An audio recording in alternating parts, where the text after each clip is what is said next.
Um, yeah, so where I started, I wanted to touch on this just because I know a lot of people either got into homebrewing because they already loved beer and wanted to make their own, or they were in college, maybe couldn't buy beer, so they made it in their dorm or apartment or something like that.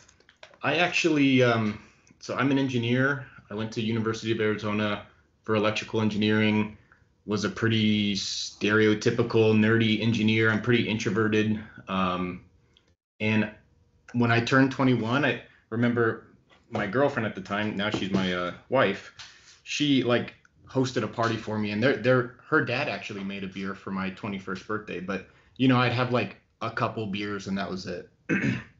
So was never a big drinker. And as I got older and became more of an adult than being in college, like if we went out to dinner or something, I'd order a beer, but I never really bought beer, never drank macro beer. It wasn't until 2019 I had a coworker, also an engineer, was very into home brewing, and he was moving from Arizona to Florida. And since he was very into home brewing, he kept on upgrading his equipment, like I've now done.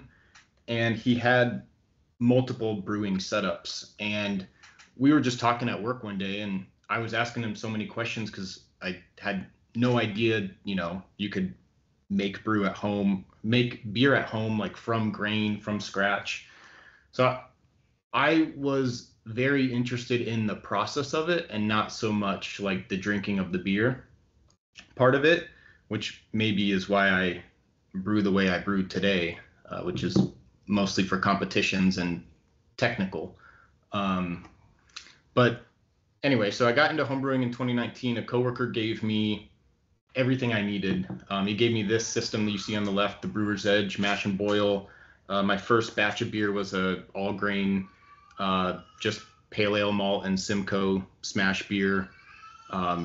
You can see like down in the bottom left, me trying to figure out math in terms of how much water. And so that's how I started brewing.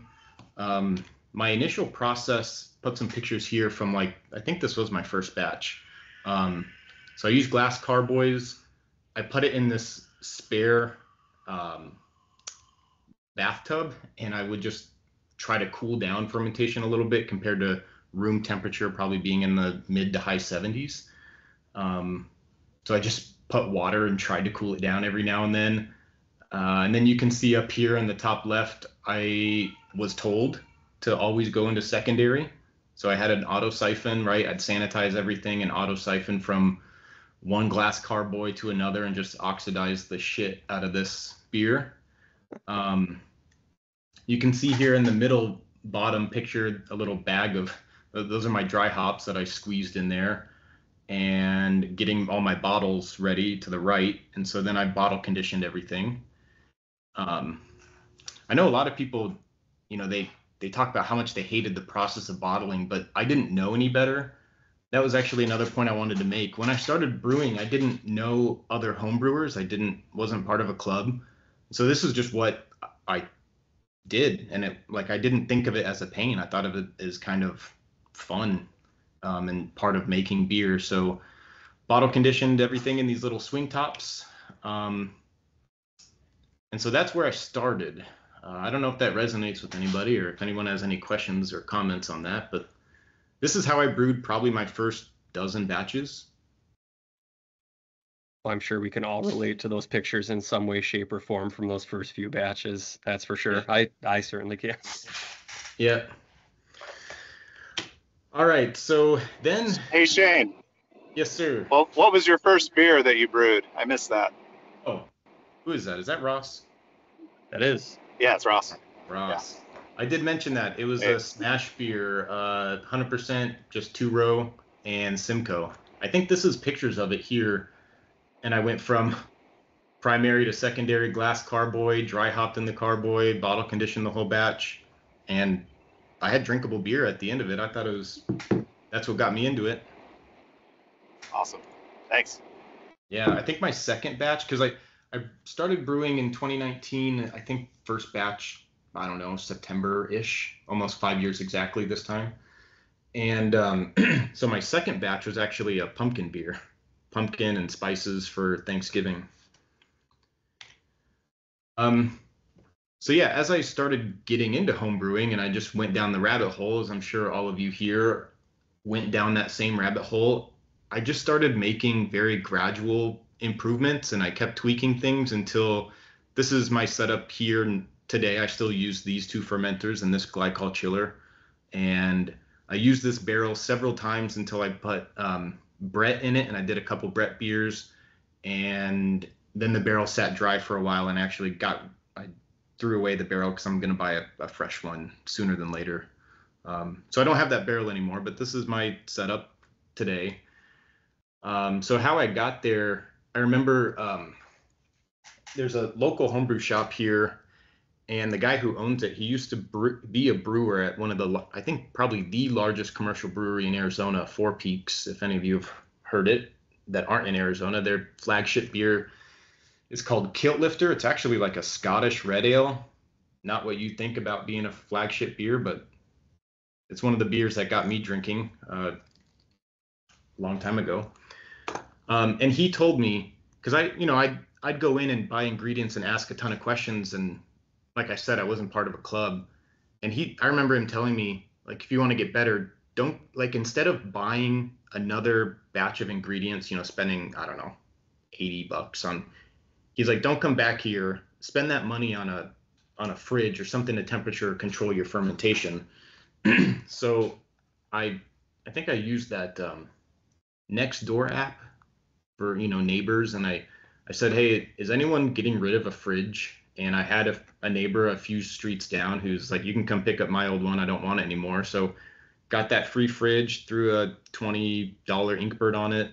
And that became my new fermentation temperature or fermentation chamber instead of the bathtub. So that was a step up. Eventually got into kegging like a lot of people too. I don't know what drove me to do that. Because like I said, I didn't hate bottle conditioning. It just, I don't know.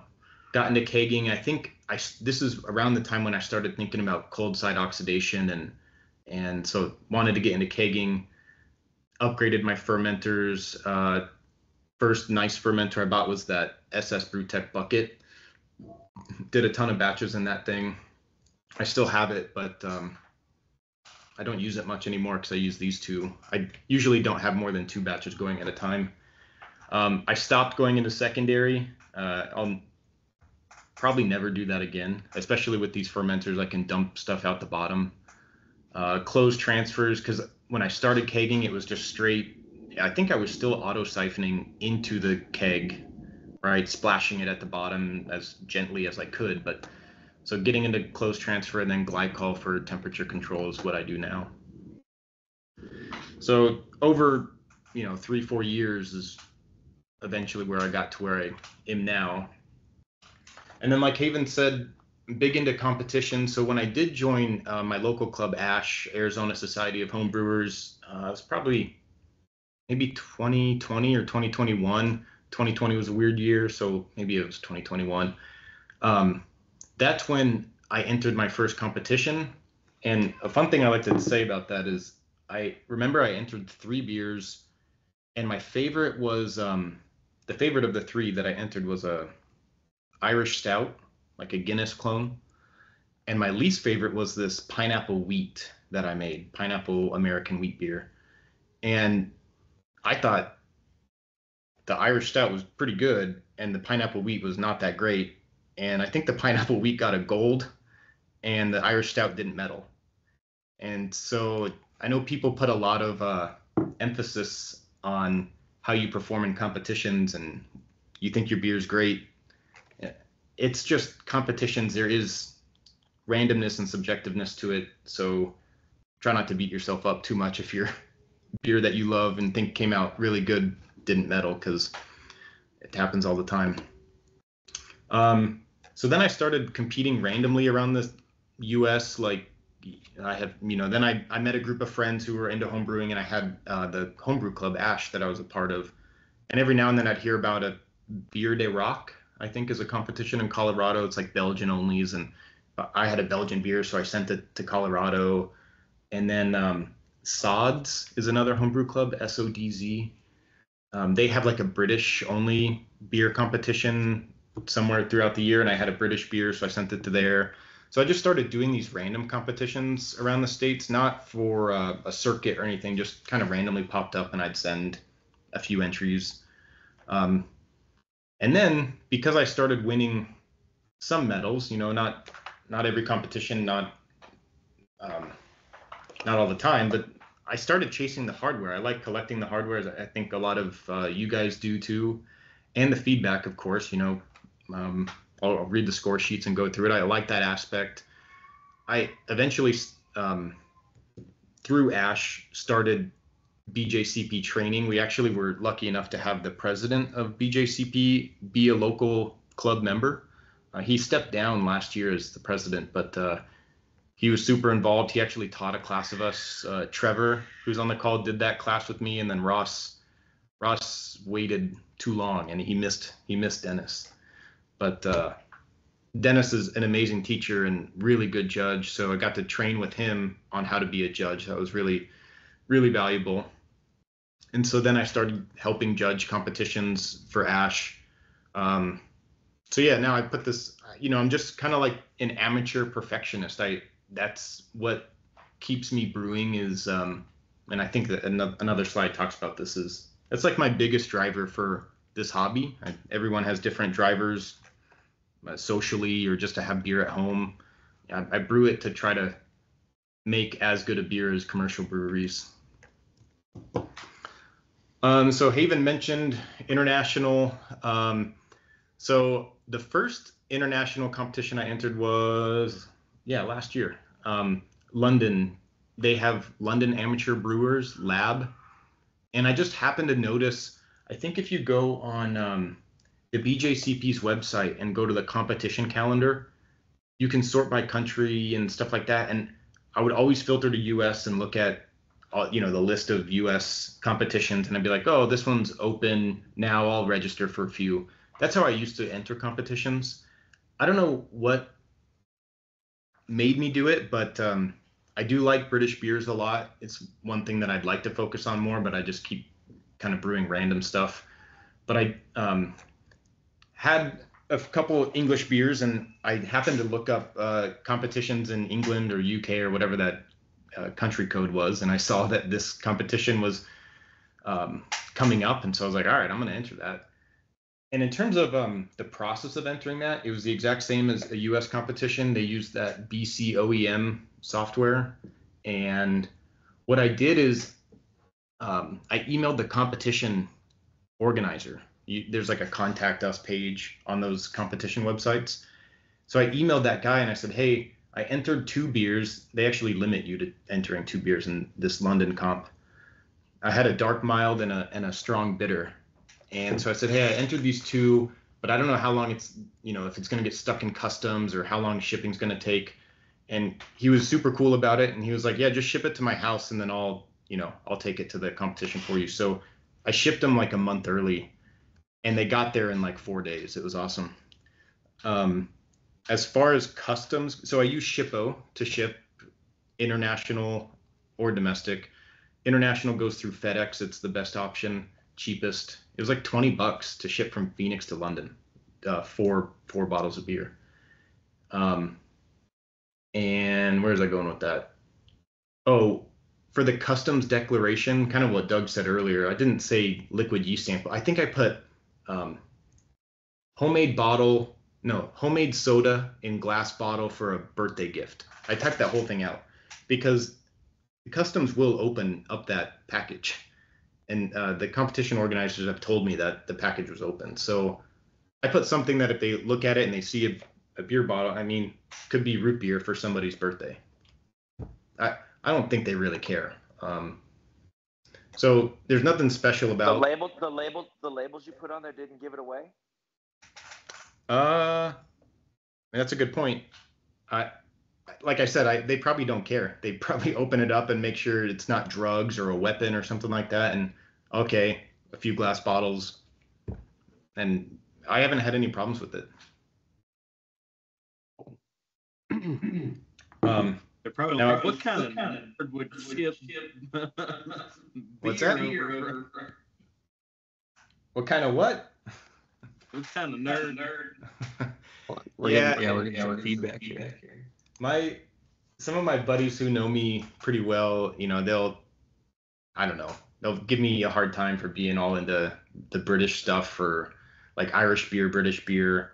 If I had an opportunity to travel, I went to Ireland a couple years ago, Scotland last year. Like that's just kind of like the type of stuff that I like. So yeah, I don't know. I just thought, how sweet would it be to win a medal in London for a British beer? So I went for it and got this third place for a dark mild last year.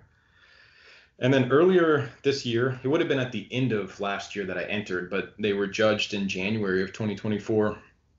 I entered this Scottish National Homebrew Comp. I don't know how many beers I sent there, maybe just a couple. And I sent this rum barrel-aged English barley wine. And that's not a beer I would ever expect to get best of show, just because in my experience, best of show is typically like a really, really well-made lager. This beer ended up winning best of show at the Scottish National Homebrew Comp. That was insane. It was really cool. It's probably like the coolest accomplishment that I've gotten. They actually sent me, they PayPal'd me money. I forget what the prize was. It was like $500 or something like that, which is insane. And then they sent me, trophies, like a medal and a trophy. So that was really cool. Is that your only best of show? No, I've got one other, Okay. which I'll talk about in a little bit. And then I entered that same London competition that I entered last year for the first time. I entered it this year, and my strong bitter got silver, which is this blue medal here.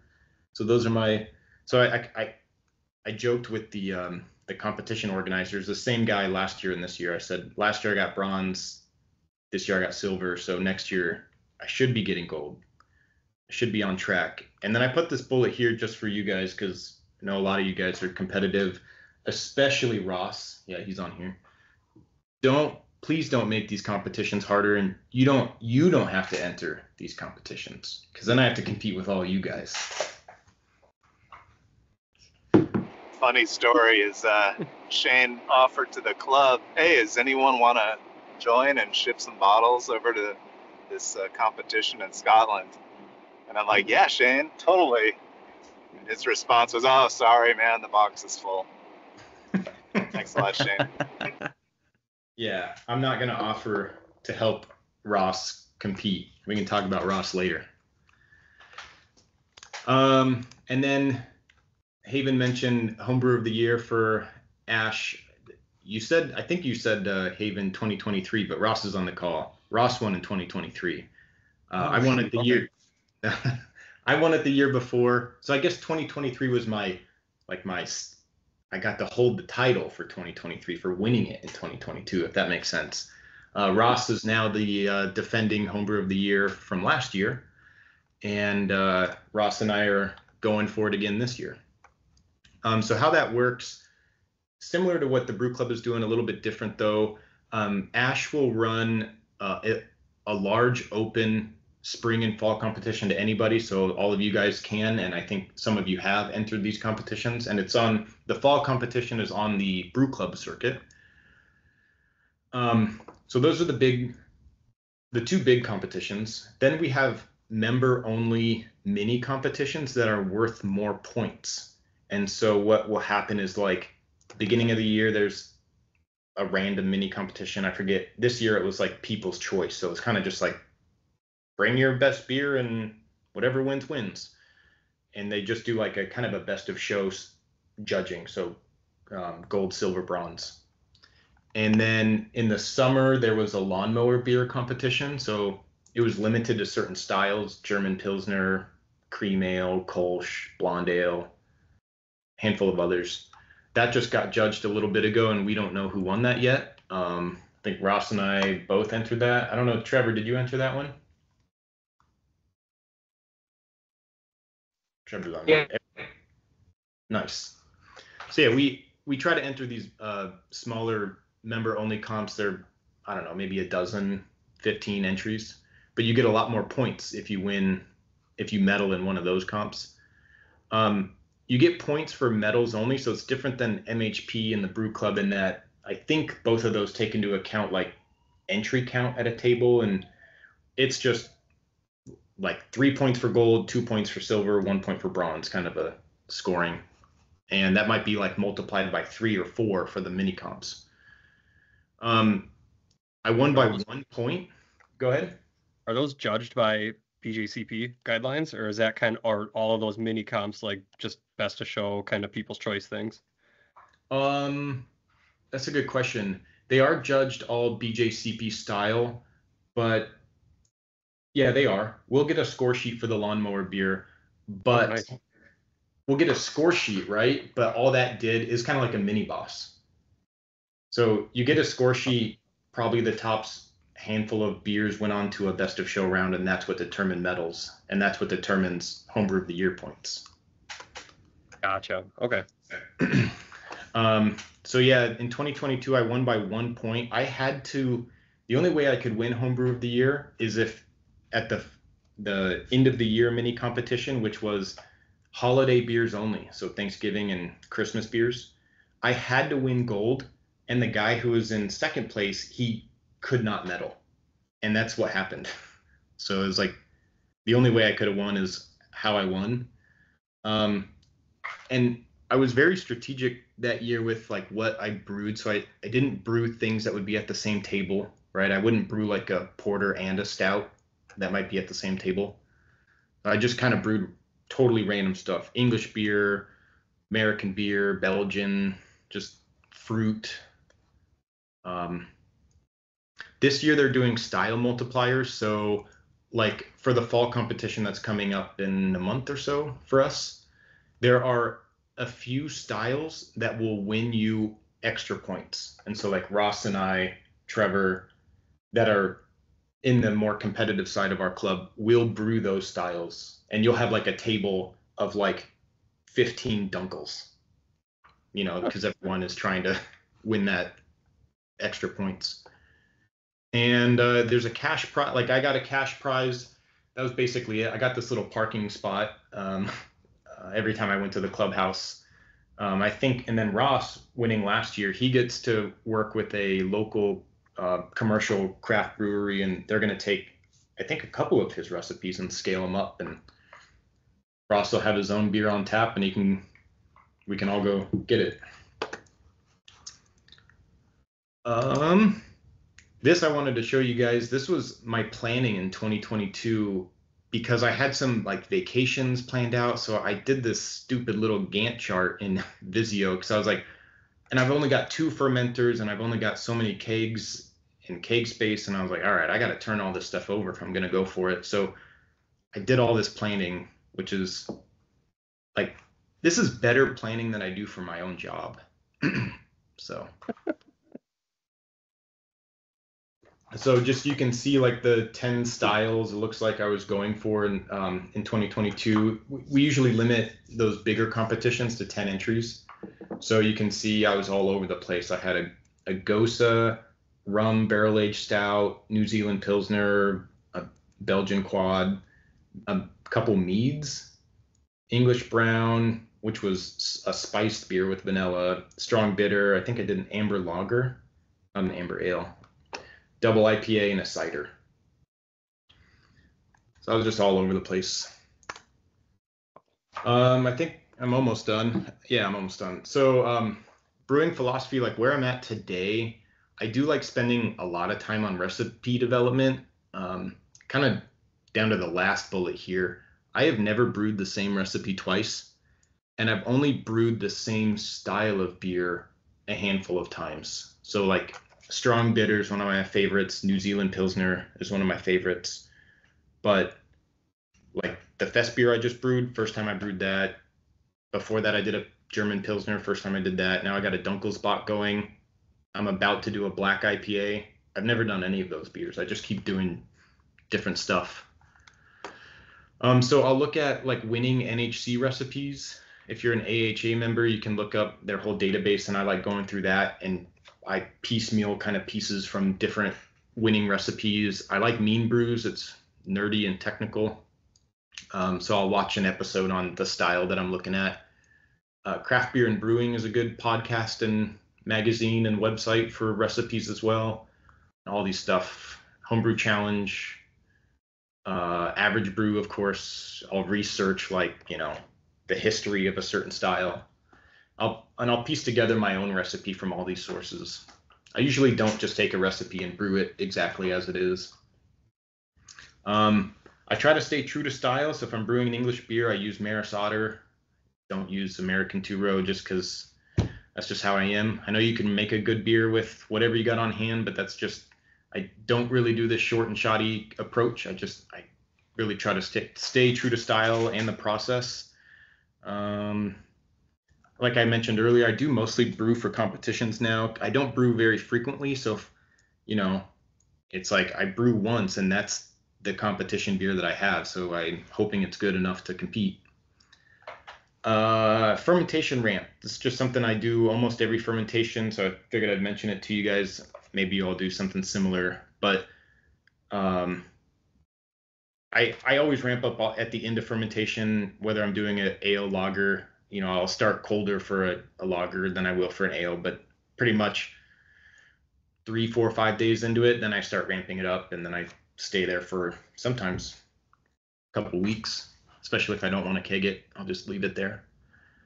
And then I've started paying a lot more attention to pH lately. That's a big thing. If you listen to these, like, especially craft beer and brewing podcasts, and listen to pro brewers, especially like on IPAs. So I've always kind of paid attention to mash pH and adjusted it, you know, to hit that number, but I'm starting to pay more attention to the other processes, especially like finishing pH. I haven't like measured and adjusted yet, but it's something that's always on the back of my mind now. Where are you finding your resources on finishing pH? The only thing that I've really heard about that is this craft beer and brewing podcast. Okay. Some of those podcasts, these pro brewers will nerd out about that stuff, and there are a couple of episodes from that podcast. Have you listened to them, Haven? Oh yeah, pretty much every episode. I always forget to write down what they're talking about, especially when like they're talking finishing pH.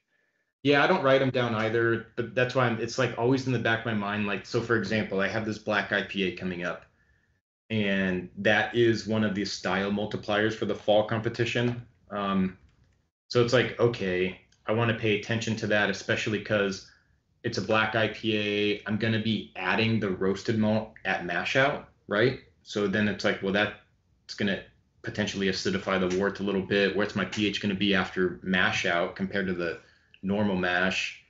And then do I want to potentially adjust that pH for when I dry hop? I haven't done that before, but I probably will start paying attention to that more and more, especially like an IPA that's intended for competition, especially going up against Ross, because I do know Ross does that. Ooh, that's a secret. Yeah, so we can, after this, we can open it up and get Ross's secrets on that. We would like all of Ross's secrets. Yeah, me too. Actually, I know it. You want to know it? I'll tell you. You brew like, Ross, how many beers do you have fermenting right now? You know, surprisingly enough, I only have 4 beers going right now. Yeah, see, that's surprisingly only 4. Not too many. Because sometimes And they're both the same. It's 2 black IPAs, by the way, Shane, just so you know. I know. Oh, that's funny. So what Ross does is he brews multiple batches of the same style, and he'll pick the best one to send to competitions. And so he'll spend all Saturday brewing four batches of the same style. So I'm not gonna do that. So that's Ross's secret. All right, so finishing here, I've got two more slides. My 2 favorite styles, I mentioned them earlier, New Zealand Pilsner and Strong Bitter. I've got a link here. I can send you guys the recipe we can look at it if you guys are interested. This was my first Best of Show win. What was really funny about this was my first batch that I brewed that went into this Chronicle that my new fancy fermenter, stuck it in here. I was like, all right, sweet. Got glycol hooked up for the first time. Brewed this New Zealand Pilsner. I dry hopped it. And then I went to go transfer out of the bottom port here. And it was clogged. And I was so paranoid about oxidizing this beer. It's hoppy. I'm going to ruin it. I was so anxious trying to get this beer kegged. It was a freaking nightmare. And if things don't go right, I kind of freak out and I'm running around trying to get this kegged. And I'm also kind of impatient. It wasn't working. So you can see what I did. I freaking threw that lid off and I auto siphoned it out of this fancy ass fermenter straight into the keg, open lid, splashing down there because this line wasn't long enough to reach the bottom of that keg. Got this New Zealand Pilsner kegged and it freaking won best of show, my first best of show win. So I don't know. Maybe there is something to relax, don't worry, because still could be great. That was one of the ones you sent me. Yeah. This was awesome. This was a rice lager, basically. It was Pilsner malt and rice. When I brewed a New Zealand Pilsner again for the second time, I swapped out the rice for wheat, which I think is a more traditional ingredient for a New Zealand Pilsner.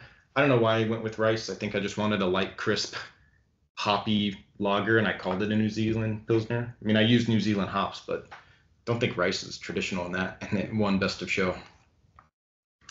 And then this is my recipe for the ESB or strong bitter. I've reiterated this recipe a couple times, and I plan on brewing it again, hopefully soon. And that would be my 4th time brewing that. And I just keep tweaking the recipe. I've changed out base malt. I've added a little bit of pale chocolate, removed pale chocolate. So I like this, and so I can send out this recipe to you all too. Oh, one more slide. Oh, sorry, go ahead. You want to pull those recipes up? We can take a look. Yeah. I'll just finish this last slide, and then we'll look at the recipes. Coming soon, I figured I've been working kind of here and there, like almost every evening on weekends. This is my new Keyser I'm building. Just finished this up. Well, it's not finished yet. It's a work in progress. This is what it looks like as of today, except I drilled the hole for the gas line a couple days ago. So this is coming soon. I'll have 8. This will hold 10 kegs, but I just put 8 taps on it. And I bought these cool little inline digital regulators because I am pretty anal about, I want my English beers carb lower than like my Belgian beers or my Pilsners. And I will calculate the volumes of CO2, or I'll calculate the pressure that I need based off the volumes of CO2 that style is. And I always wanted to like put exactly that pressure, and I had these little analog gauges, and so I got these little things, and I haven't hooked them up yet. We'll see if they work good. So I'm excited to get these. Shane, when you mount those, make sure you mount it in a place where it's easy to see, because they're a pain to turn on. You have to turn it on, then you have to turn the light on, and make sure you can see it clearly, because sometimes when you turn the light on, it'll change it from PSI to bar to some other setting. Yeah, because because it's just easy to see. Because to turn the light on, you have to hold that unit button, right? Yeah, you have to hold the yellow button down, which is the unit. But if you don't hold it long enough, it'll change from PSA to bar, and then you'll completely have the wrong number. Yeah. Experience. That's a good. By the way. Yeah, I'm looking forward to getting this going. I've been saying for a couple of weeks now that I hope it will be in use by this weekend, but I think I'm closer than ever. All right, so as Haven mentioned, let's look at these recipes. I'm going to open up this New Zealand Pilsner recipe. This is my first New Zealand Pilsner, and this was the recipe, by the way. It didn't attenuate to 5%. The expected final gravity was 1007, and it only attenuated down to, I think, 1012. So it was less than 4.5% for this beer. But like I mentioned, it was Pilsner and rice. 8 pounds and 3 pounds. That was it. You can see I did a step mash for it. 131, 144, 160, and then mash out. And ton of New Zealand hops. Oh, that's something I should mention. I was signed up at the time of when I brewed this. I was signed up for that. You guys ever see that Yakima Valley like subscription box? You get like eight, I think it was 8 different 2-ounce cans every quarter. Yeah, they got rid of that. I'm kind of bummed. Yeah, I actually canceled my subscription before they got rid of it because what happened is I wasn't brewing enough to keep up with it, and my freezer was just becoming like dozens of these little 2-ounce cans. That's what was the inspiration for me brewing this, because one of the quarters was a bunch of these New Zealand hops. So I used up, and you can see a lot of times I'll brew something so it adds up to what I have. So like this Waihiti, I had a 2-ounce canister of it. So 1 ounce first wort and then 1 ounce dry hop. So I used all 2 ounces of it. And so that happened probably Motueka, 0.4 here, 0.6 here, and 1. So I used up all these little 2-ounce canisters of these hops that I had. When I brew a Pilsner, I do like it to be a bit higher on the IBU. It's just personal preference.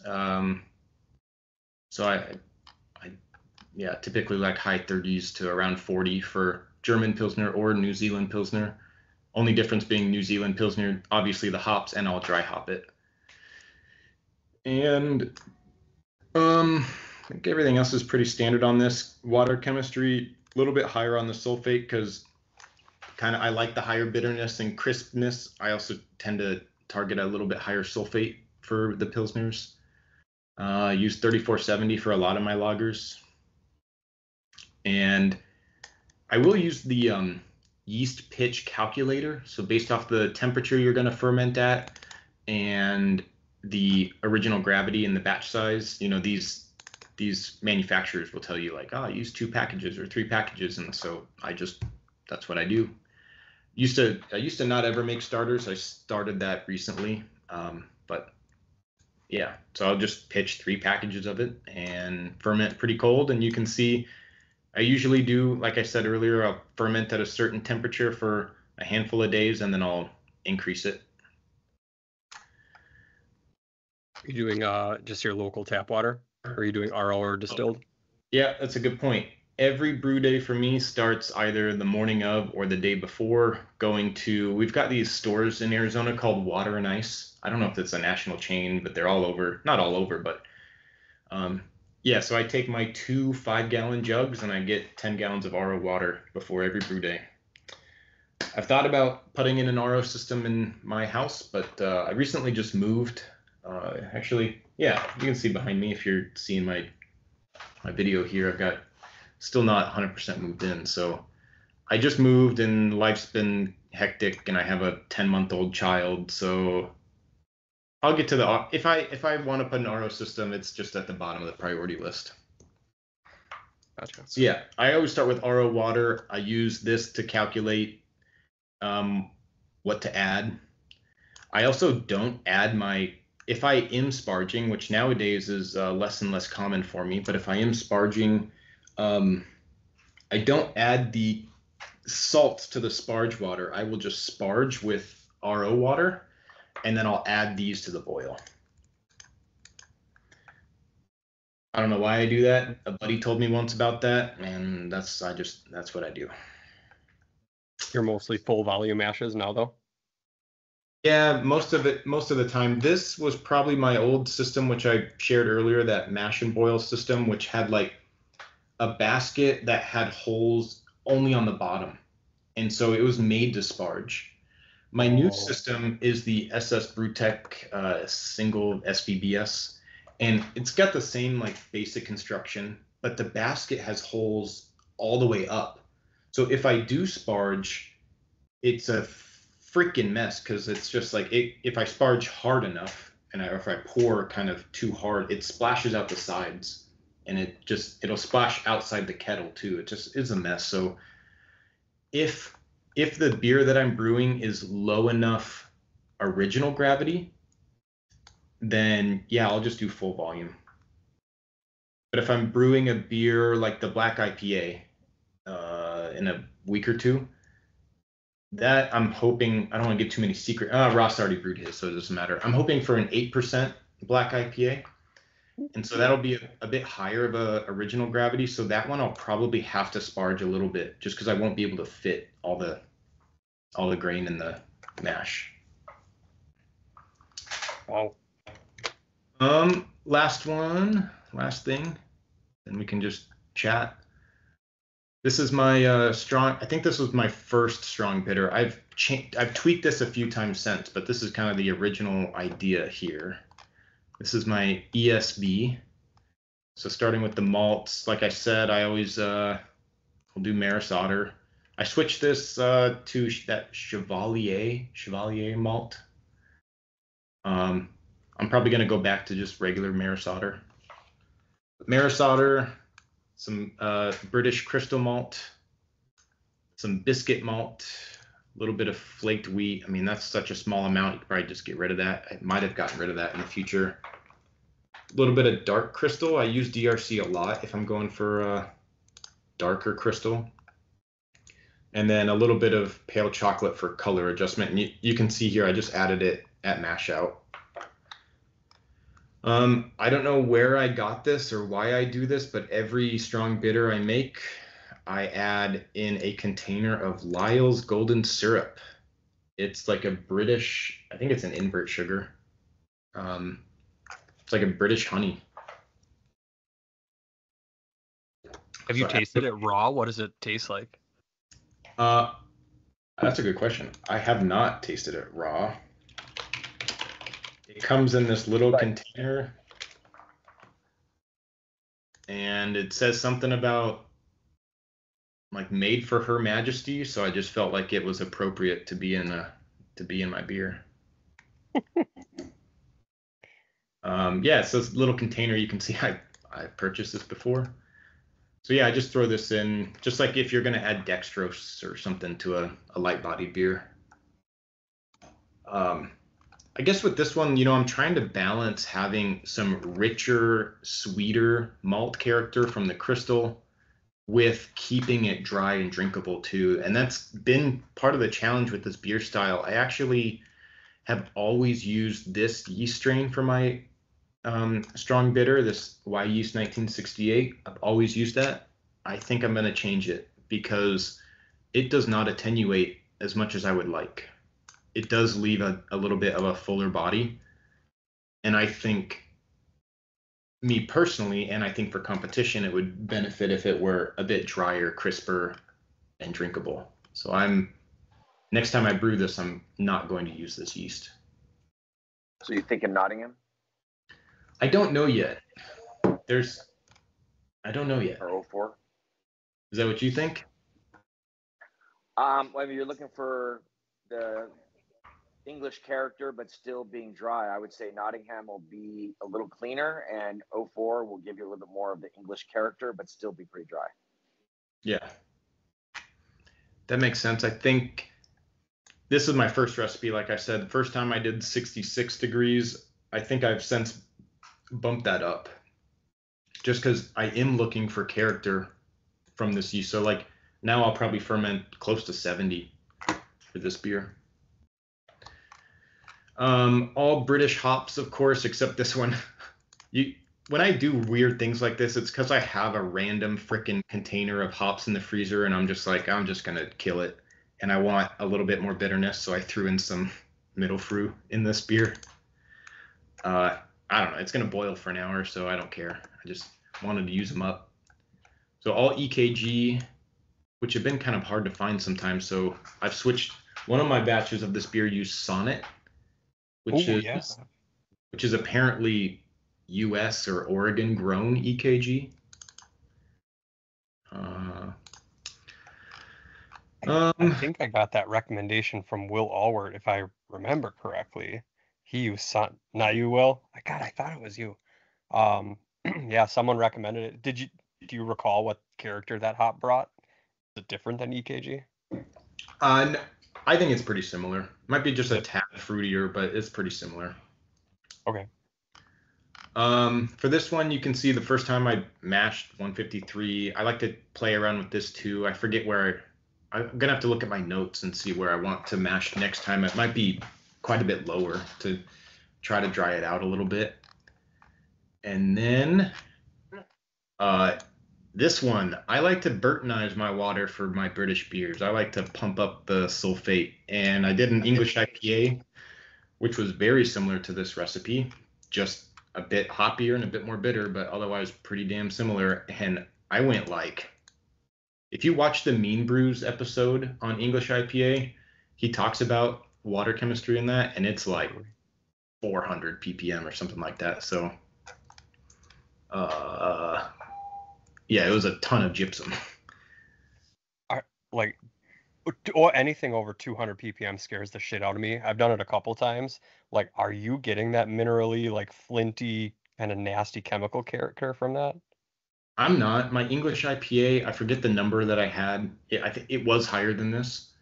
And I think because it's such a richer malty malt bill that, I mean, in my opinion, the malt dominates that mineral character that you might get.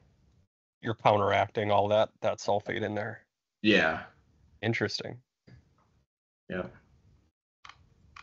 So yeah, if you guys want, I don't know, I can share these on Discord. I don't have Facebook, so I can share them on Discord if you all want, or you can send them out. But yeah, happy to share these recipes with you all. These are my two favorite beer styles that I'll continue to iterate on. That's all I got. I hope you guys somewhat enjoyed that. I was looking at the past guests that you've had. You've had like Martin Keene, you've had Will Lovell, and now it's me. So I don't know. I don't know who's going to be after me. Maybe Ross. There we go. To be fair, we're always stuck with Will Lovell, so you know he's on every meeting. Yeah. I don't know if he heard that or not, but that's okay. He'll hear the recording. Basically the backup when people back out, so it's great. That's true. We all the leadership guys have something in, well, maybe not all of us, but we at least have like some ideas in case someone backs out that like, oh shit, we got to put together a presentation in like a day or something. So we haven't had too many of those instances, but shit, we're coming up on 3 years straight of meetings and we haven't missed one. So that's been kind of cool to have a bunch of cool guests. And no, Shane, you were fantastic. Thank you for that. Especially the I just think that overseas shipping is just, that's insane. I don't know if I'd ever have the stones to do that. Well, when I did it the first time in London, and then it got me thinking like, okay, I want to medal in England with an English beer. Part of like one of my goals is kind of to win a medal in Germany with a German beer and a Belgian medal with a Belgian beer, and so that's kind of on my radar. I looked at it earlier this year, and you know it is hard because some of those countries, they don't have competitions or they're not very frequent. And then I think recently I checked and it was like the website was not in English and it wasn't like BCOEM. It was kind of a weird entry. You know, it's almost like you have to be local to enter. And I'm like, well, I guess I can't enter that one. But yeah, that's kind of, I think it'd be really cool to ship a Czech pale lager to frickin' Pilsen and try to win a medal. Have you considered going outside of Europe, going somewhere else and trying to compete there? I have not, but I know like South America has a pretty big homebrew community, and yeah, that'd be kind of cool. Yeah, Brazil is huge in beer and homebrew and like professional brewing competitions. They have a ton, which kind of surprises me. That craft beer and brewing podcast that the host Jamie, he's talked about this. Something in Tijuana, like a big competition in Tijuana. Really? Yeah. I don't recall. I know he's talked about South America a bunch. New Zealand. Oh, New Zealand. Are you saying that the entire brew club needs to bomb some poor country and just knock their competition into oblivion? That would be pretty awesome. The mid-size U.S. competitions are going to get sick of us tearing shit up when we come to town and we win 32 freaking medals. I was just looking at the chat here. Oh yeah, are there questions? Who said throw them in your notes when you're listening? That's what I do. Oh, you're talking about podcast and like, oh, mash pH should be this, knockout pH should be this. You can put them in your phone. That's smart. I typically listen when I'm like biking or working out, so then I don't have my phone like attached to my arm, so I don't. So I'm like, God, I got to remember that, and I get home and there's a million other things that are in my head, so I always forget. But yeah, I know a lot of professional brewers focus on finished boil pH and then finishing beer pH too, and dropping that typically. So I thought about messing about that in my pilsners for sure. Yeah. Yeah, but they're doing that. They're also doing that because they have to look. They have a beer that they have to make the same 52 times in a row. It has to be identical, and so that pH is giving them a guide to say, hey, this one's gonna have an issue. We need to blend it or do something, pull a lever. Yeah, I think they also have to be under a certain pH for food safety. Yeah.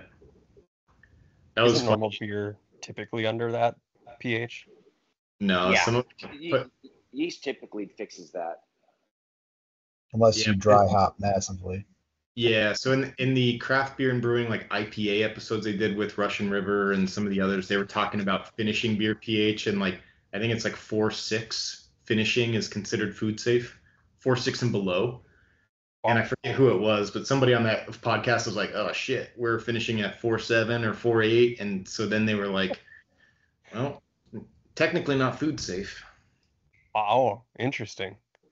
I thought anything fermented, especially with the alcohol in there, was pretty damn safe. But it's got alcohol in it. It'll all come out in the wash. So do you hope. Hey Ross, what's your black IPA pH? You know what, Shane? I have no clue because I haven't looked at it in about 3 weeks. It's just sitting there in the fermenter, waiting for a dry hop. But nice. The pH going in was 5.3 pre-fermentation, so I anticipate it's probably around 4.5, 4.4. What was your mash pH compared to your post boil? My mash pH, I did it a little high, so I added the dark grains at Vorlauf, so I didn't acidify much with all of the base malts, and so that's when I measured the pH, and I think it's at like 5.5, 5.6, and then I added the dark grains, and it dropped down to 5.3, and then it finished around that going into the boil kettle. But I did adjust it. I kind of continually adjust the pH, and I try to shoot for a darker beer like 5.3, and for like a IPA or a hazy or some of the lagers around like 5.1 going into fermentation. I'm glad you guys gave me the heads up on the black IPA. Hold on, we got to mute Ross. He's Sorry, I apologize. I just dropped off my forget about it brews at the airport here, so I'm driving, so might be a little noisy. Oh, nice. What were you saying, Doug? I'm glad you guys gave me a heads up on that black IPA, because I have one that just went into conditioning, and now I guess no matter how good it is, it's not going to go into the end of the fourth quarter competitions, because I don't want to be head to head with you two. No, you never know. You could frickin' win gold there. Not with the beer. I think you're comfortable enough. I think you'll be all right. I tasted it yesterday. I'm hoping it calms down, because it's like an 8.7 ABV, and it tastes like it has rubbing alcohol in it right off. But it's not a fair sample, because it was after I kegged the sample that's sitting in the yeast, I pulled the last bit off and took a taste of it. Oh yeah. So I'm hoping it gets better, but I'm not going to go. I'll throw that into some local competitions. I won't be putting that one into the brew club comps. I ain't stupid. That's a tough style to nail the pH, because you want your mash pH to be higher so it doesn't get acrid, but it's a hoppy style, so you want the pH to be lower so it's not muted and dull with the hops. So it's a tough one. Yeah, so Ross was just saying his mash pH was a little bit higher, right? And I think he said he didn't adjust mash pH because he was adding the dark grain later. Whereas for me, when I brew this, my mash will be all pale malt, mostly all pale malt, I think. So I probably will lower my mash pH a little bit for conversion too. I like mash pH to be around like 5.3, 5.4. So I might be a little bit lower than Ross. It'll be interesting to see if we could tell that. But I think by the time we dry hop the shit out of it, you probably are not going to be able to tell a 0.1 or 0.2 difference in pH side by side. That's a style I've never been able to get into. I just can't do those. The dark grains and the hops just don't work for me. I think that was that Thirsty Pagan beer I sent you, that dark ale. That one was good, but it wasn't insanely hoppy. So I don't know if that was technically a black IPA or not, but that was probably the better one that I've had. But yeah. My goal with the black IPA, and like kind of Ross said, like adding the hops at Vorloff or mash out, whatever your process is, my hope is that it turns it black with very little roast. Oh yeah, look at that. Mm-hmm. Doug's got his black IPA sample. Yeah, I feel like the alcohol is hot with this. Nice. What was that, Clay? I said I feel like I would just have to heat and use more, just because to get that balance just right with actually doing darkness, I feel like would be impossible. Yeah, that's a hard. You want the dark, but you want the pH in the body of a light beer. That's tough. Midnight. I think midnight wheat works well. That is what I'll be using. I went the other way. I put some rye in mine. I wanted to give it a creamy. I wanted it to be dry, but still have a creamy velvet kind of mouthfeel. Interesting. Dang, that's crazy. We're going to give all my secrets away. I am planning on brewing this black IPA with a little bit of rye malt and midnight wheat at mash out. So that's awesome. You guys touched on it.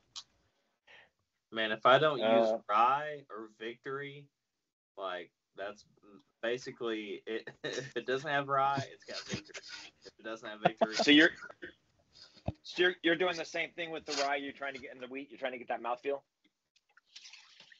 My reasoning for adding a little bit of rye was, I don't know, you may disagree with me, but my thought process was, I thought that the rye would give it a little bit of like earthy character that I thought would go good with the hops. And if there is a little bit of roast character, well, there will be a little bit of roast character, like unavoidable. I thought that the rye might help kind of like bring it. I don't think I'm going to get wheat character from the midnight wheat. I think that's just going to be a little bit of roast in the color. So I thought the rye would help if there's that roast in the.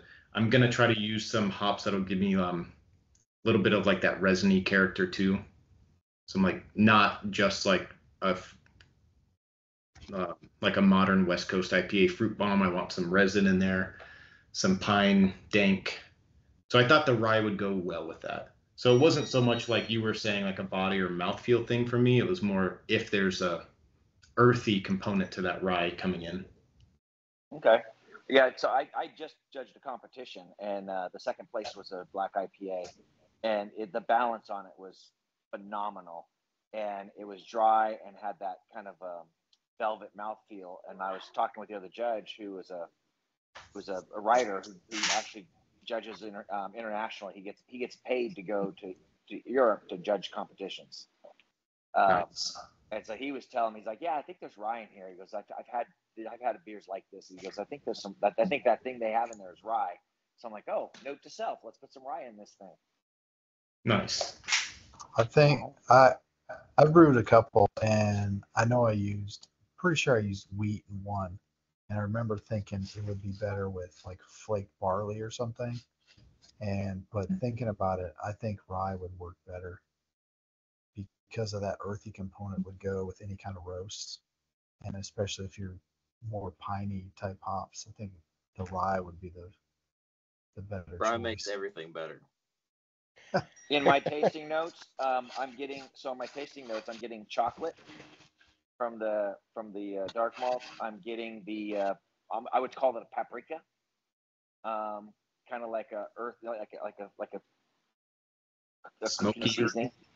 That's probably some of that earthiness that's coming in, and a sharp bitterness, and then I finished with like I just had a shot of whiskey. So, but we'll see what it does after a couple of weeks of conditioning. Yeah. Shane, They what also hops make did you a use in that? Caro rye too, just in case you're interested in that. What is it?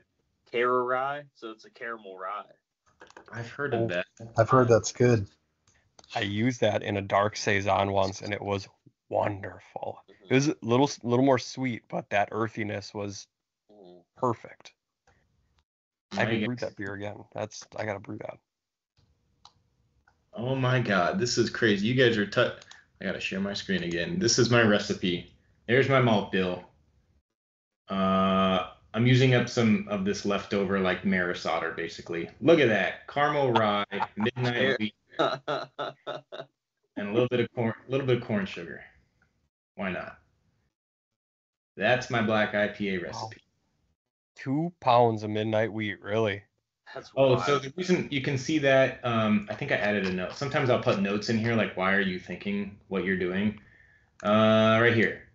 Midnight wheat added at mash out for color only. Thinking of buying 2 pounds of this since I don't want to only have 1 or 1.5 pounds and have to use it for longer to get the color up, but increase roast. So you can see why I do some of these. Even I might question myself, like, Jesus, that's a lot of midnight wheat. But that's why, is because my thinking is, if I'm mashing with just the top 3 grains, right? Mhm. And okay, now I want to turn it black as quickly as possible with no roast. I was thinking, well, just get a shit ton of midnight wheat, throw it in, let it turn black, and pull it all out. Quick question on Brewfather. How did you get, so it doesn't give a percentage on your midnight wheat or your corn sugar? Oh, yeah. Yeah, so how did you, since that wasn't added during the mash, was it not, how did you do that? I got to be honest with you, that wasn't intentional, but I bet, it's that checkbox. Oh, exclude from total. Gotcha. So you added that to like later in the mash so you can exclude that from the total of your, okay. Yeah, so I think by default, the grain use is default. Imagine that. But if I'm going to be doing something like you can see this fermentable, Like okay, added into boil just for a little bit of OG bump and keep it light. Yeah, this one, when I do this, it's like I'm adding it at mash out. And I guess yeah. okay, that's really interesting because yeah, there's certain ingredients that'll add on there that'll add to the total, but it's not used in the. So like I have physical brew sheets that I do too, so I usually just put those in the boil or whatever. But that's interesting. I didn't know that was a function of Brewfather. And just in all honesty, if you guys are trying to take a screenshot or snoop out my hops, these are not what I'm using. I just put kind of placeholders, so don't look into the hops too much. What were you gonna ask? What size batch is that? I like to shoot for 6 gallons because I do have loss in my system. Like not all of the liquid transfers over from the kettle to the fermenter. So, actually no, that's accounted for here. Sorry. If you look at right here, this Trub chiller loss, so that's accounted for. So my boiling size is probably like 8 gallons. It's a lot for a 5-gallon batch. Yeah, I shoot for 6 gallons or 5.5 into the fermenter because I always want to end up with the full keg. And I do end up leaving beer behind in the fermenter. Yeah, Solid plan. that seems like I don't know. Have you done that with the mash out dark grains? 'Cause that seems like a lot. Oh, this amount? Yeah. I have not. This was mostly, I think, I haven't brewed this yet. This was mostly as a reminder to me to buy this mount. Okay. Whether I use it all or not will be a different story. I might start, say, like 1 pound. It's not, I don't know. Because, yeah, I don't know. Sometimes I just kind of wing it on brew day. You know, I have a plan, but then once things are in motion, then all bets are off. You said earlier that you're throwing your dark greens in at mash out. So I've been throwing them in at the last 15 minutes of the mash. When you throw them in at mash out, are you just basically trying, eliminating any possible fermentation conversion and just going straight for color drain? Yeah. Yeah, because if I added them last, say, 10 minutes of the mash, that would be 10 minutes of the mash plus another 10 minutes or so of mash out. Because I usually will always raise up to 168 at the end of mash, and that's when I'll. So that's when I want to add the dark grain. I'll have to try that. I've been adding it at the last 10 minutes of the mash out. But my concern of the mash. But my biggest concern is Grainfather doesn't have a mechanism to remind me. Oh, that's. Oh, I see what you're saying. I saw on yours you were able to put 10 minutes of the mash. On Grainfather, it's just in the mash or it's not. And all the other elements, it allows you to say 10 minutes in the boil or whatnot. But on that one, it's all or nothing. Yeah, I see what you're saying. Also, like on brew days, sometimes I don't go by the reminders of the brewing software. Like I'll tell my watch to set a timer, or like my Amazon listening devices that are all over the house. I'll tell one of them to set like a 10-minute timer or something, because I might be thinking of something different than like the brewing software. Like I want to add in midnight wheat or something. Interesting. So. Well, awesome. So another question for Ross: if he's brewing 4 of the same beer, what the heck is he doing with the other 3 beers that he decided weren't good enough? Is he just slamming them or donating them somewhere, or is it going to a homeless center? What's going on with this beer? Yeah, I think Shane exaggerated just a tad about the quantity of beer, but no, I tend to make two beers. So I do a 10-gallon batch, and I split it into 2 5-gallon batches. And normally, I actually make 2 different beers out of it.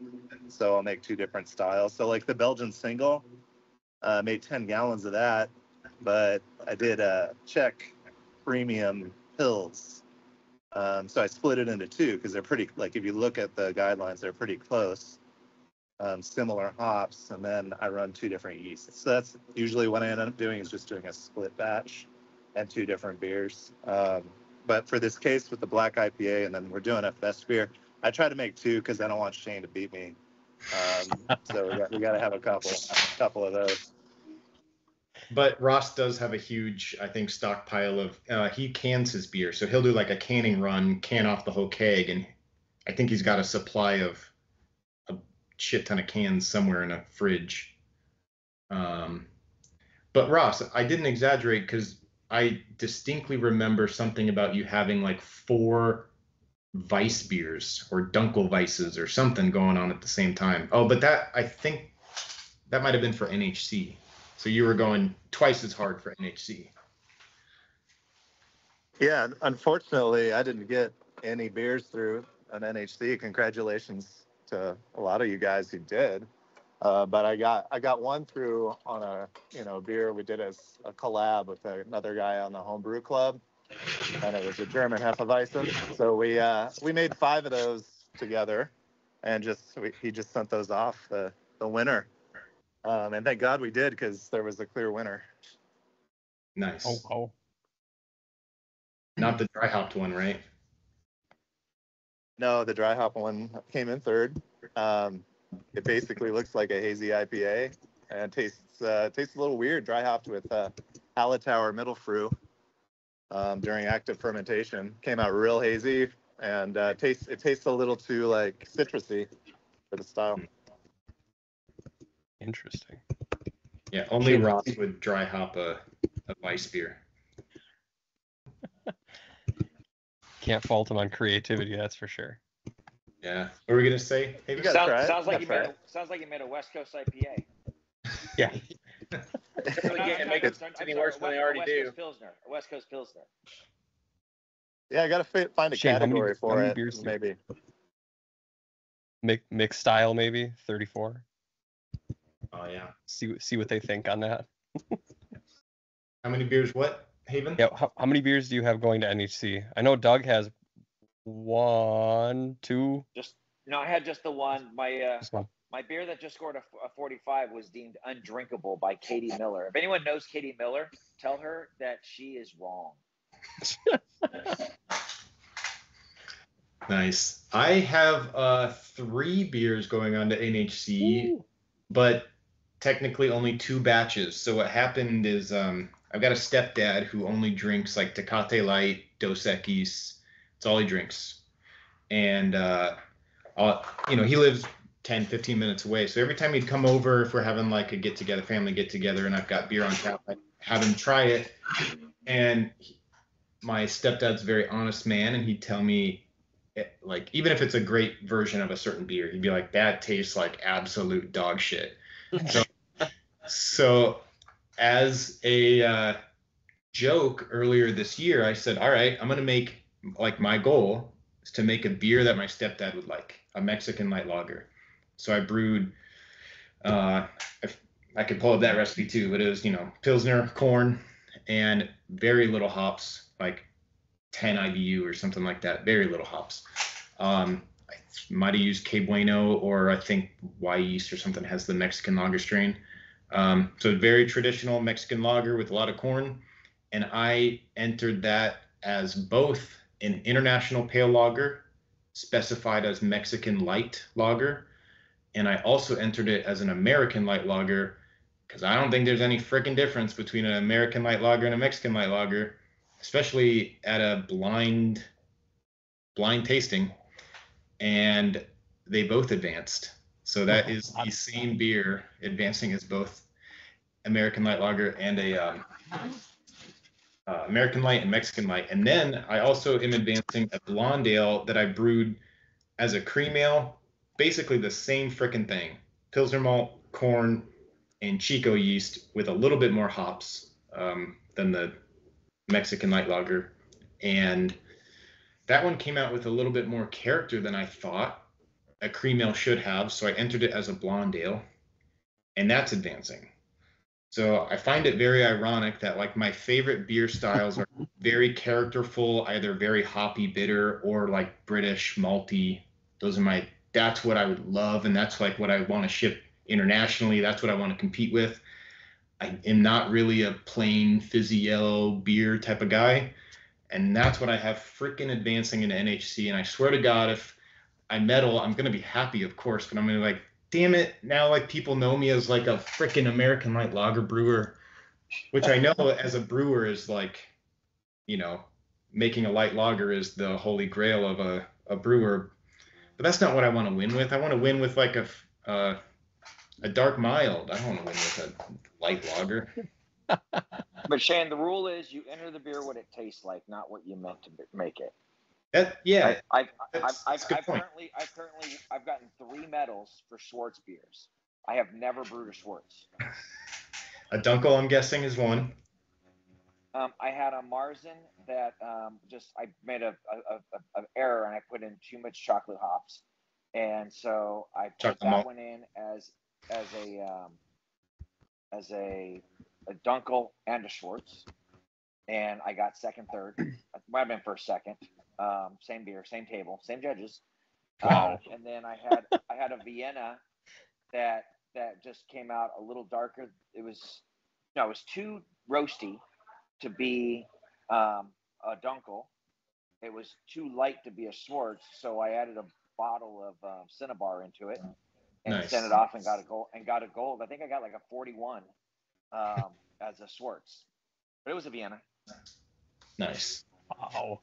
Yeah, it's a good point. I mean, like I brewed a cream ale. I wanted to make a cream ale, Chico yeast, corn, and I used that Gambrinus IPA malt. If you guys have seen that, actually, Trevor gave me some of that malt, and I was like, oh, cool. I'm gonna make and I thought cream ale would be good, but yeah, that IPA malt had a little bit more character. Well, they say it's like a mix of two-row and Pilsner, but I don't know. It could have been the hops that I used. I used cashmere hops. Maybe they're a little bit too characterful for a cream ale. So I was like Doug said, you got to enter the beer you brewed, or enter the beer as it is, not as it was intended. So I was like, all right, screw it. This is my NHC beer. Wanted it to be a cream ale, but it's a blonde ale, and it won gold in that first round.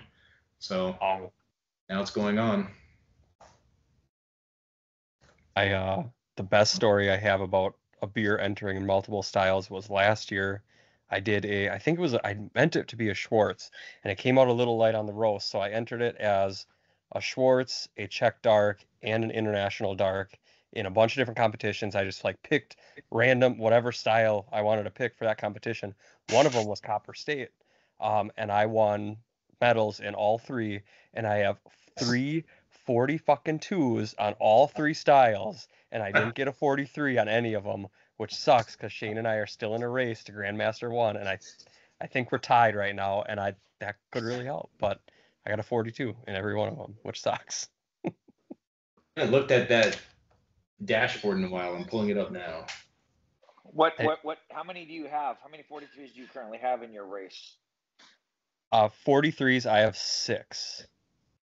And for me, I have 43. I have 6. All right. I have 3, but I have like 7 42s. Oh yeah, I got a ton of 42s and a ton of 37s. So my best of show New Zealand Pilsner is a 42.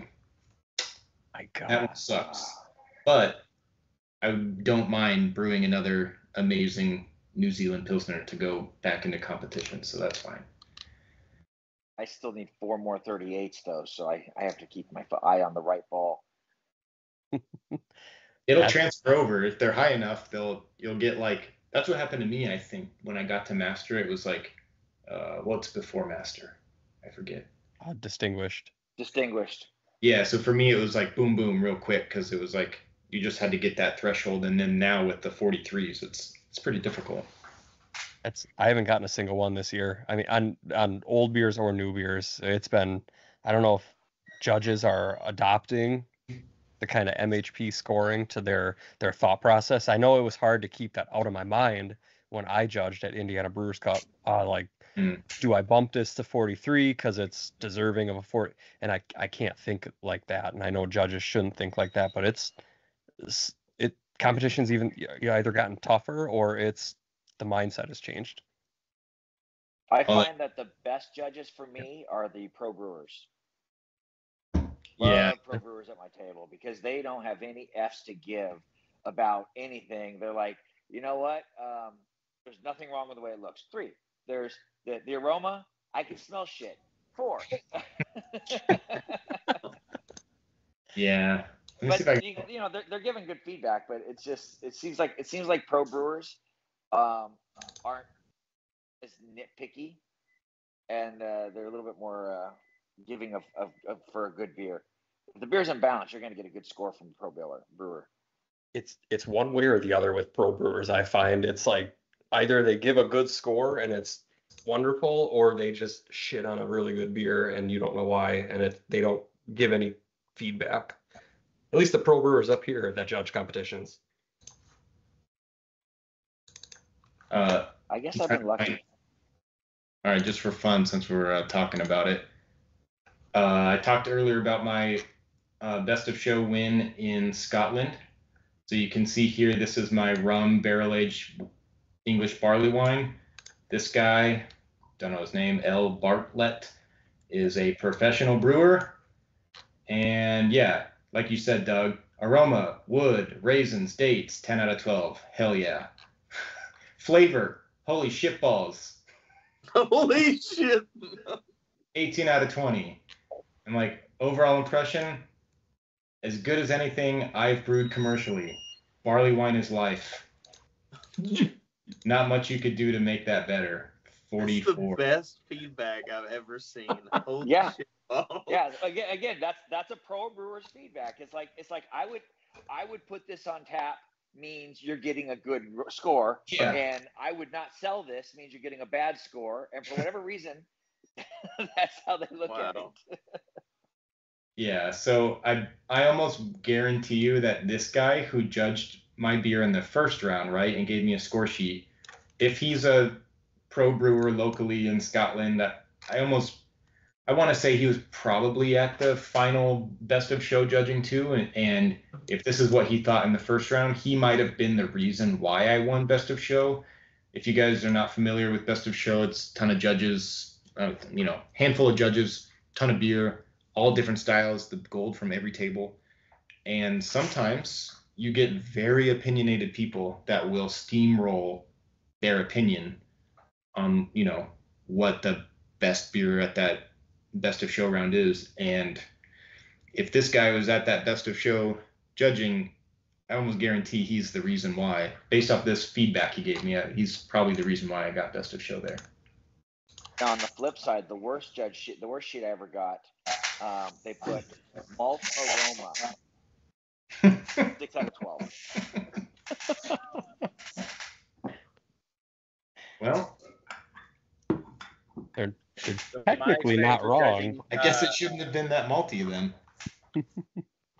Yeah, a lot of my experience judging has to do with like if people have actually been to Europe and drank European beers, then my European beers will do well. But if they've never actually drank Kolsch and Cologne or Europe, then I tend to get hammered because they don't know what fucking Kolsch is.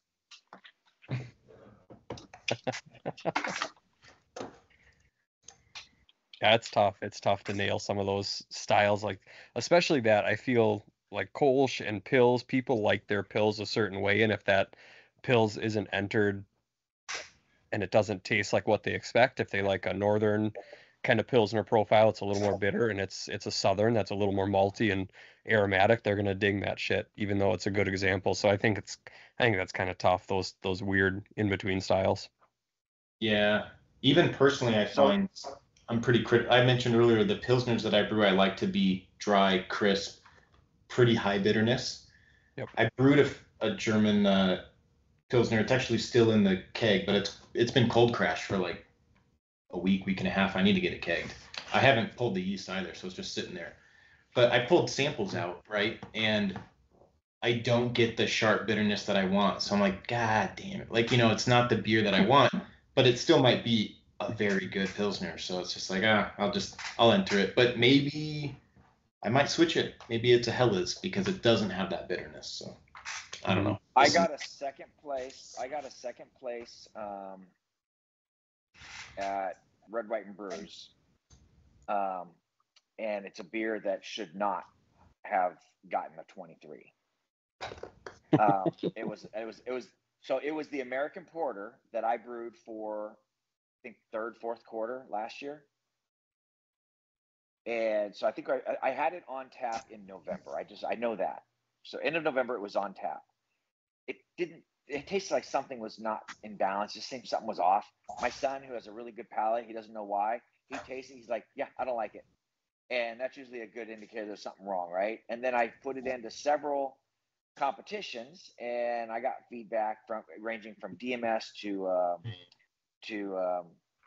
just all the judges agreed there was something wrong with it, but they all had a different opinion.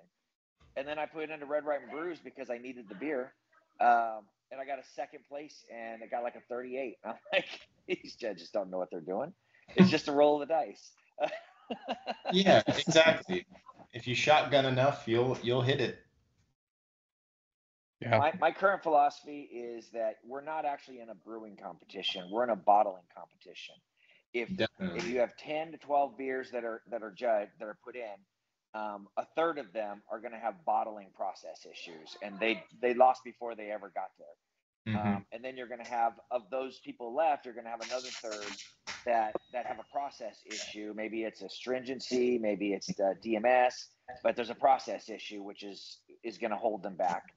And then of the small number that are left, if they're all pretty much in balance, you can roll the dice and decide what place you're going to get, in my opinion. No, it's pretty close. Sometimes, some tables. Yeah, and I've been pretty successful. I did not as successful as you guys, but I've been fairly successful. And I still think that, at the end of the day, when you get rid of all the people who had process issues, the beers that were left, it's like, it's just rolling the dice. Not as successful as us, coming from the guy who's 3 points ahead of everybody on the brew club circuit, murdering the rest of us.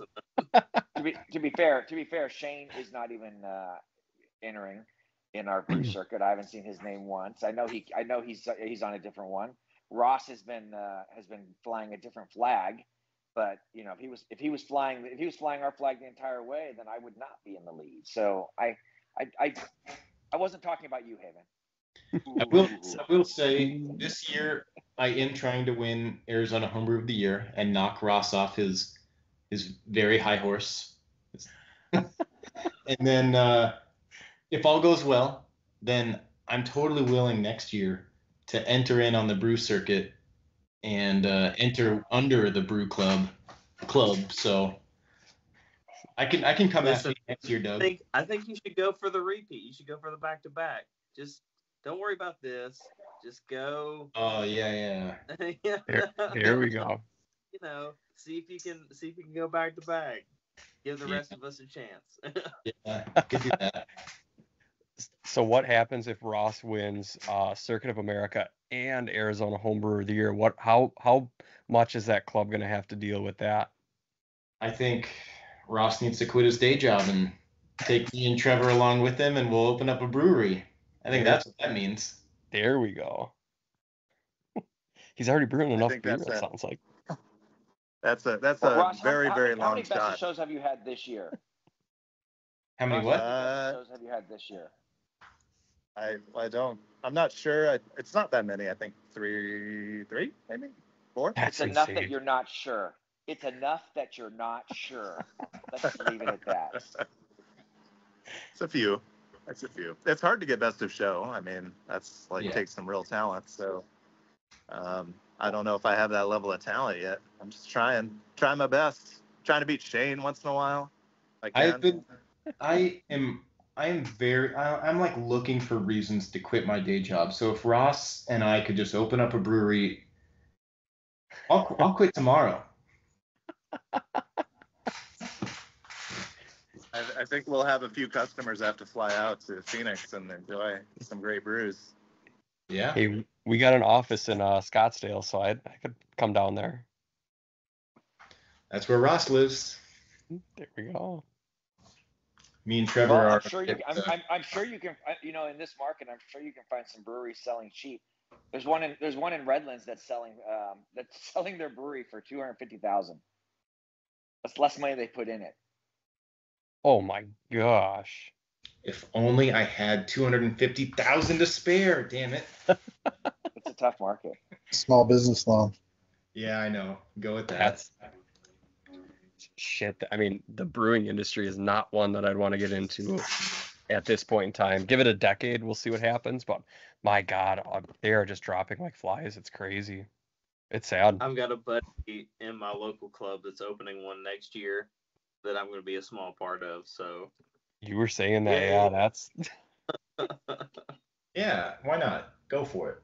But I mean, you gotta be hopeful. I mean, if you don't think positive, then there's no point in any of this. I mean, I think the sad thing is this particular brewery, they had a good start. They had a great following, and 3 owners, and they were always there, and they kind of built, and then they got it to a certain point, and then they just stopped showing up, and the people who were showing up for the owners stopped showing up too, myself included, because I don't want to just go there and drink alone with whoever's manning the bar. Yeah. I think you gotta do a few things to be successful now with how saturated it's got. You have to make really good beer. 2, have to be able to market, and 3, you have to be a good business person, which what I see with a lot of people opening these breweries is there maybe 2 of those 3, but typically only 1. Yes, the A23 method. Yeah, I noticed that too. But also, I do think you can't just make beer. You can't just make like traditional beer. You need to make some freaking seltzers, some NA or something. You got to get, it's different now. Ciders, food is important. Food. Yeah, you got to open a restaurant with it. Food, walkability, non-beer, outdoor drink, space. Just your location has to be on point. Your branding has to be on point. Your social media game. I mean, it's everything. Well, and to that point, there's another brewery that opened up a few years before this one, and they didn't have a great location, but they built up a following. But then they took the money from their original success, and then they bought a different place, put in a kitchen, and put it closer to a better location. And now they have 2 locations. One they do mostly brewing, and one they do mostly serving, and they're killing it because good business. They invested the money, reinvested, and then they kind of built up where you walk in. Now it looks like they might be franchised, but it's just them. Wow. And the other place looks like a cafeteria. Wow. Yeah, I think we're going to weed out a lot. We already have weeded out a lot of the shitty breweries, and they're kind of falling apart. Some of the big guys got caught up in that too. I was bummed to see Cascade closed in Washington. That kind of was a bummer, but I think a lot of the crappy ones are going to get weeded out here in the next couple of years, and I don't know what's next for the industry, but it's not going to be 10,000 breweries in the country, that's for sure. They're honestly probably not needed. Not really. With so many local ones, I mean, 1, 2, 3, 4, 8 within, and I know some of you guys live in bigger cities than I do. I have 8 within a 30-minute drive here. I can choose to go to any one of them. And I choose to make my own in my basement. I can probably get that many. There are so many breweries in the Phoenix metro area that I haven't been to. Like, people will talk about them, and I haven't checked them out yet. Partly because, it's just time.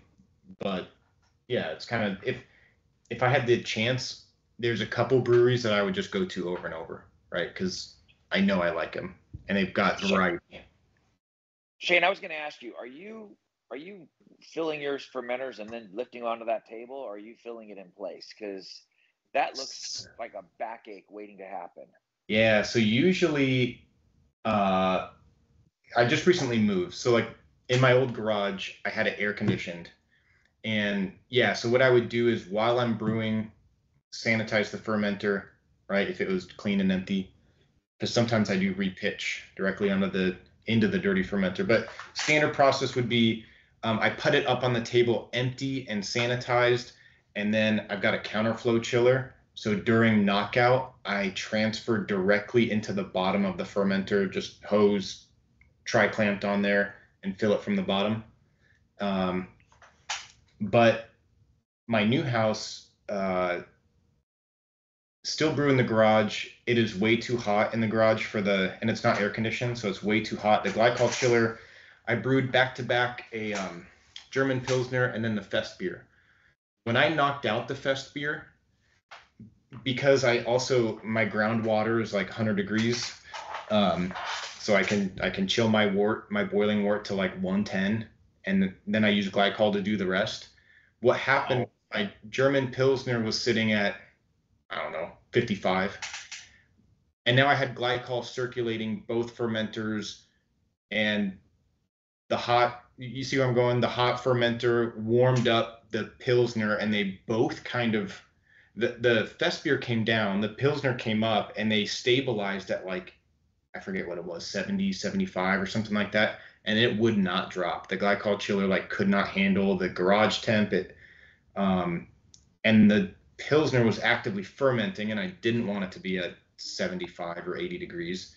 So I moved everything inside in the kitchen pantry where there was empty like counter space, and I carried the fermenters in and lifted them up on the counter, and it was very heavy.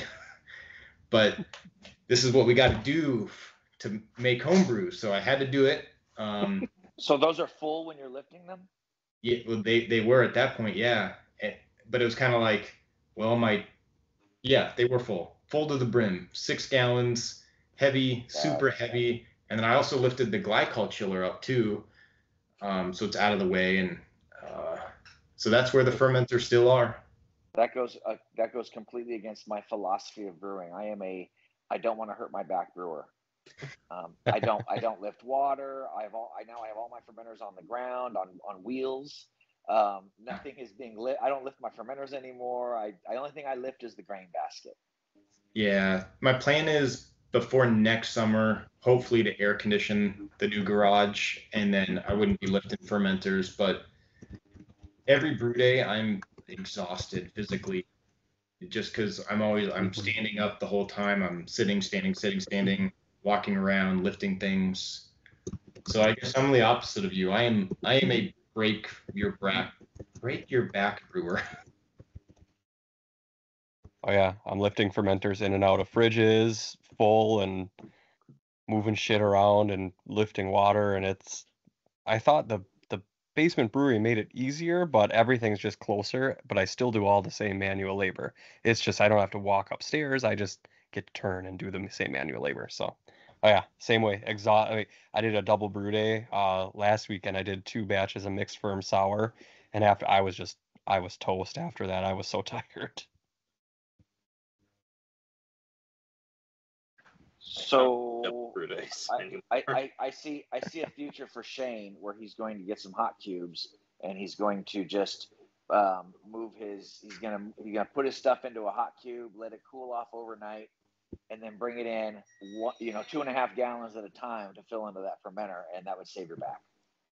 Yeah, not a bad way. There you go.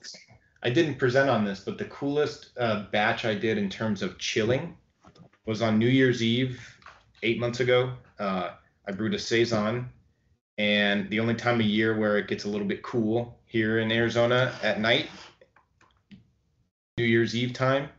And so I brewed the Saison, and I knocked out like at 11:30, and I went and stuck it outside underneath my fruit trees. Oh, that's right. I let it sit there uncovered all night, fireworks going off at midnight. And then I came out at 7:30 or whatever, and the wort was sitting there underneath my fruit trees, and I carried it was in my stainless steel bucket, so not as heavy as the bigger fermenters I use now. And I stuck it into a barrel which had Brett in it, and I let that, and then I co-pitched it with Saison yeast, and I just let it ferment in the barrel. Nice. Pretty awesome. That was the coolest way I've done chilling. Unfortunately, I recently just dumped that batch because didn't hold up to the test of time, and because I'm building that new keezer that I shared, I'm like, I don't want to move this to the new keezer and taint a new line. And I was like, I'm not drinking the beer. I did submit it to a couple competitions. It didn't do well. I'm like, I just dumped it, even though it's a lot of time and effort, but I'd rather start fresh. So you have glycol for pitching. So I do something similar to you.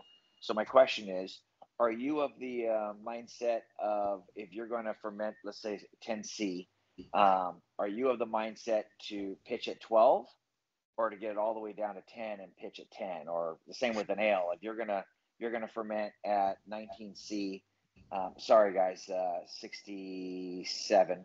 I'm good with C because my glycol chiller is only in C. I can't convert it to F, so I'm good with C. We should change glycol chillers. Mine's only in F. I can't change it to C. Oh my god. I do everything in Celsius except for my fermentation. But I still think and see. So I always have to do a graph check to check to. Anyway, Yeah. so my question is: are you fermenting at? Are you pitching at 22 and then bringing it down to 19, or are you bringing it down to 19? Or are you bringing it down to 17, pitching and letting it come up to 19? Two different philosophies there. I feel like you're gonna hate my answer because I hate when people give me these answers when I ask questions because I just want black and white answers. I do all of the above. It's either dependent on style or dependent on if I'm being impatient. Or for example, the Fest beer that I recently brewed, it was a fresh pitch of 3470. And I was like, well, that was the one where I was telling you guys I had issues dropping it down. I think by the time I got it inside the house and it was, I'm going to use F, it was 70 F or in the 60s. I just went ahead and pitched. Yeah, even though I was going to ferment that one around 50, I just went ahead and pitched around 60 because a lot of what like Brewlosophy or, your guys' experience, like warm fermented lagers still come out clean. I was like, well, I'm just going to pitch it. If anything, it's going to get the yeast going. And then the glycol is going to chill it down to 10. So I'll do that. But for example, when I kegged the Fest beer, I brewed a Dunkelsbach and I pitched it right on top of the yeast cake. The coolest I could get that Dunkelsbach was like freaking 90 degrees. And it went straight into the fermenter at 90. So I was like, what am I going to do? I'm reusing this yeast. I'm not cleaning the fermenter in between. I pitched it right in there. And it was bubbling a couple hours later. Have you ever tried? We had at our local homebrew club, we had a fermentus rep that came in, and he's like the homebrew rep, flew in from France. And he shared some presentations with us and dropped like a little bit of knowledge on pitching temps. And on their dry yeast, they were fine with you pitching a little warm and then lowering it down to fermentation temperatures. That's not what I do personally, but like they didn't see any negative effects on that with their studies. So I'm not sure it really matters as long as you're in range. Have you ever tried like getting your, lowering your wort as far as you can with groundwater and then diverting glycol into your immersion or your counterflow? Counterflow? No. That's a good idea. That's expensive. Well, yeah, I guess that you'd lose some glycol. That's a good idea, but I guess like I was saying earlier, brew days for me are typically like long, laborious, and like manual labor. And that to me, it's a good idea, but that to me, I immediately think about like, God, I need to get a pump out and hoses and hook up things. And I'm usually, if I'm brewing alone, I'm usually not drinking and I'm paying very close attention and I'm very like anal about things. And I get very like anxious about like, oh shit, I'm knocking out. I have 20 things to sanitize and it's just kind of like chaos. So I feel like hooking up more things, I don't want to do that. But then of course, if people come over and I'm brewing with them and we're drinking, brew days are a bit more laid back. That makes me anxious just hearing you talk about all that work. Exactly. I don't know why. Every time I'm like, why the F am I doing all this? And I just keep doing it. I brew. I turn a valve to get the water in. I let it heat up before I wake up. I mash in. Half the time I just leave and I do other stuff. And then when I get home, it's sitting at mash out temperature. I pull the grain. My fermenters are already closed up and sanitized. I feel like I just cheat.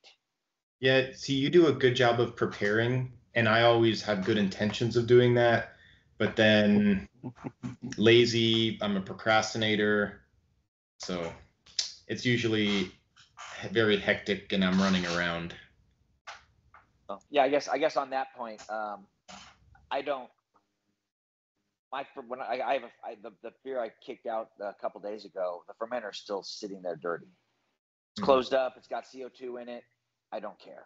It's might as well have beer in as far as I'm concerned. But when I clean it, I will take it all the way to sanitized and then close everything up and lock it down sanitized, so that when I have a brew day, I know, because of my SOPs, is that I just have to do a light re-sanitizing, but I know that it's sanitized before I even get there. Yeah, I need to do that. Same thing with kegs. I've got like a nice little keg washer set up, and I know like should just sanitize like at the end of cleaning kegs. Sometimes I'll do like a batch run, right? Like I'm cleaning 5 kegs. I should just sanitize them, purge them, seal them, and they're ready. I usually don't do that, and so it's that's a good process. Well, the other reason I do that is because I don't have the mental capacity these days to remember. If I don't have the same process every time, then I will look at that and I'm like, is it sanitized? Is it clean? Is it dirty? It's like, I don't know what stage it is, and I don't want to have some kind of chart to keep track of, color coding, labels or something. I just want to know that, it's either dirty or it's clean and sanitized. That makes sense. Yeah, that's smart. Well, Shane, we've had you for 2 hours. I want to respect your time and get you back to what you need to do. Does anyone have any last minute questions for Shane about anything that he talked about? Shoot him in the chat or feel free to speak up, whatever. Desert Island beer. Yeah, there we go. That's a good one. We always ask that one.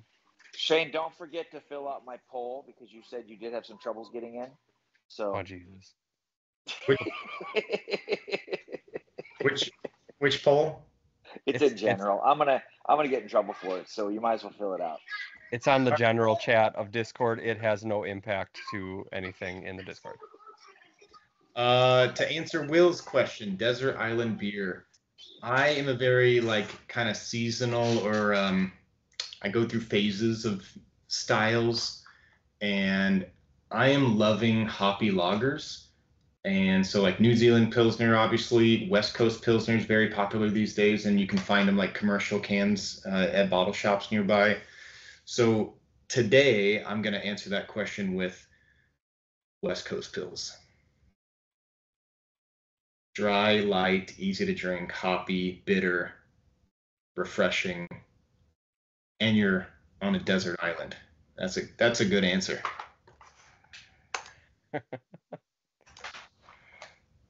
Yeah, that's. God, I don't know what I'd answer. I'm a very seasonal drinker. Like fall colors come around here, temperatures drop into the 60s, which you probably might not see in Arizona very much. Oktoberfest, porters, winter stouts all day, every day. Yeah, it's tough to pick just one. Yeah. Guinness is the answer. Guinness. Hey guys, gotta bounce. Yeah. All right, see you, Doug. Yeah. See you, Doug. I'll see you all on Discord if you're there. Yeah, absolutely. Thanks, Shane. I'm out as well. What? Have a good one, Will. See all right. ya. Yeah, I'm gonna go. Yeah, thanks for having me, Haven. I'll see you guys. See you guys around. Absolutely. Thanks for taking the time, Shane. I appreciate it. Yep, no problem. See you. Okay, we'll see ya.